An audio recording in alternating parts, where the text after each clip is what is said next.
ترقی کرتا ہوا ملک، ایک آگے بڑھتا ہوا ملک، ہم اس کی ترقی کو برقرار نہیں رکھ سکے. خاص طور پہ جو ہماری جنریشن ہے اس نے شاید سب سے زیادہ فیل کیا ہے اس ملک کو.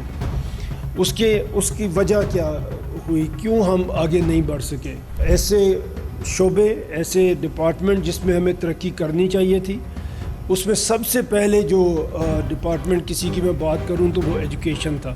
ہمیں سب سے زیادہ ضرورت تھی کہ ہم اپنے بچوں کو پڑھاتے، ہم اپنی لٹریسی کو 100% پہ لے کے جاتے. انفارچونیٹلی یہ ہو نہیں سکا.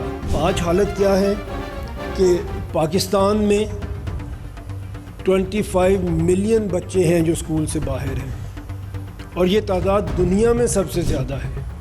دنیا میں کوئی اور ملک ایسا نہیں ہے جس کے 2.5 کروڑ بچے جن کو اسکول میں ہونا چاہیے وہ اسکول سے باہر ہیں. اور اس سے زیادہ انفارچونیٹ بات یہ ہے کہ یہ تعداد ہر سال بڑھ رہی ہے. ہم نے ابھی تک کوئی پلاننگ نہیں کی کہ ہم اس کو کم کرنے کی کوشش کریں، اور یہ کس طرح سے ہم کم کریں گے یہ ابھی تک ہم نے سوچا نہیں ہے.